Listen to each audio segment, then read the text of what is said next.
paz, povo de Deus, povo abençoado. Queridos, vamos começar aí o nosso culto de quarta-feira, né? E eu quero começar aqui lendo a palavra de Deus. Eu acredito que sempre a palavra de Deus ela precisa ter o lugar da primazia na nossa vida. O Senhor fala conosco através da sua palavra, porque a palavra de Deus ela é viva, ela é poderosa, ela é eficaz. E aqui em Tiago, capítulo 5, versículo 16, eu quero ler um versículo só, que fala muito ao meu coração, ainda mais quando nós estamos chegando já na próxima semana, que será a semana de oração. Aqui diz assim, Tiago 5,16: confessai as vossas culpas uns aos outros, e orai uns pelos outros, para que sareis. A oração do justo pode muito em seus efeitos. Infelizmente, queridos, tem pessoas que dizem assim: adianta orar? Será que vale a pena orar?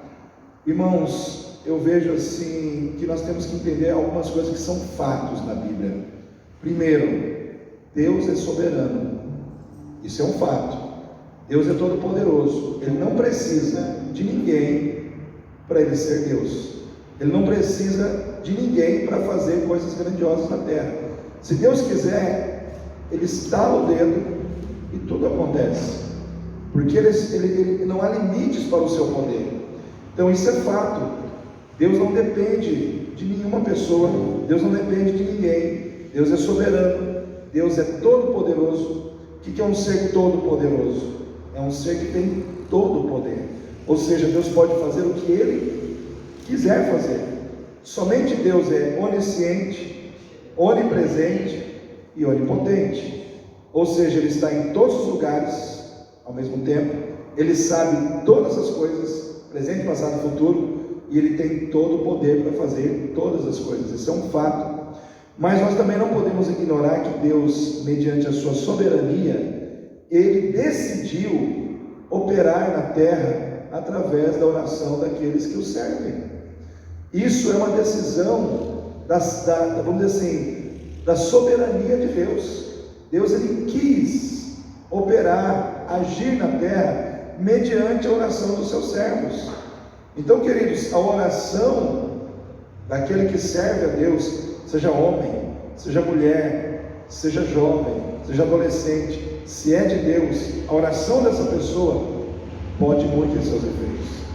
É isso que a palavra de Deus está dizendo, que a oração do justo, não está falando de uma multidão de justos, está falando no unitário, a oração do justo, ou de um justo, de uma pessoa só, ela pode muito em seus efeitos. Então a gente pergunta: orar vale a pena? É claro que vale a pena, irmãos, porque se você vai para a Bíblia, você vê Deus curando através da oração, você vê Deus abrindo o mar através da oração, você vê Deus fazendo maravilhas e milagres através da oração. Se nós olharmos para a Bíblia, nós vamos ver coisas sobrenaturais acontecendo como resposta de Deus, porque alguém estava orando. Como nós vamos explicar, irmãos, um dia com 30 horas, que é o dia que Josué orou pedindo para que Deus aumentasse o dia em 6 horas, e aquele dia foi aumentado. Foi um dia de 30 horas. E se você talvez tenha dúvida sobre isso, eu vou trazer para você uma convicção mais segura ainda dessa verdade, usando a própria ciência. A NASA, quando ela vai lançar um foguete no espaço, se ela não calcular aquelas 6 horas a mais naquele dia que Josué orou, o cálculo dá errado. Ou seja, eles têm que calcular um dia de 30 horas. Você consegue entender isso? Isso é resposta da oração de alguém que teve coragem de pedir para Deus mais tempo, mais horas, para que ele pudesse vencer uma batalha.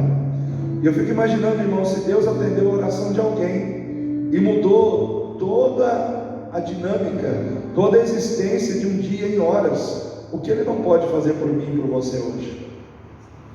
Será que Deus não é poderoso para fazer coisas grandes na nossa vida hoje? A Bíblia diz que Ele é o mesmo ontem, hoje e eternamente, ou seja, Ele não muda. Deus não mudou. Deus é o mesmo.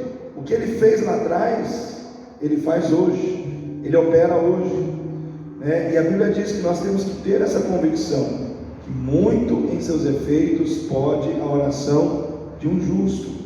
Então, quando você vier na semana que vem orar, saiba, a sua oração pode muito, a sua oração pode muito. E semana que vem nós queremos orar pela cura daqueles que estão enfermos, queremos orar por situações difíceis que precisam ser resolvidas na vida de muitos crentes. Então eu quero que você, ao vir, venha com essa convicção de fé. Uma outra situação interessante nesse texto aqui é que ele diz assim: confessai as vossas culpas uns aos outros para que sareis, ou para seres curados. Sabe o que é confessar a culpa? É você falar dos seus podres, né? É você falar das coisas erradas que você muitas vezes pratica com alguém que não é o próprio Deus, mas outra pessoa de carne e osso como você. É fácil fazer isso, irmãos? É fácil você falar dos seus erros? É fácil você falar dos seus podres para alguém e confessar aquilo, né? Então é interessante nós entendermos que por trás dessa atitude existe uma cura. Olha só, existe uma cura. E a Bíblia diz: orai uns pelos outros e confessai as vossas culpas uns aos outros para seres curados. Tem cura por trás dessa atitude. Então, quando nós temos coragem de fazer o que a palavra de Deus diz, nós também experimentamos aquilo que a palavra de Deus diz que nós vamos receber como recompensa das nossas atitudes. Então Deus tem cura para você. Então eu quero iniciar aqui o nosso culto pensando nessa palavra, pensando nessas verdades espirituais que são de Deus para a minha vida, para a sua vida. Deus, Ele quer nos curar, Deus, Ele quer nos restaurar, Deus, Ele quer trabalhar na nossa vida, mas nós precisamos crer. É pela fé. O justo viverá da fé. Então age em fé, né? Age em fé, e você vai ver o resultado da sua fé em milagres. Você vai ver o resultado da sua fé trazendo sobre a sua vida bênçãos que Deus tem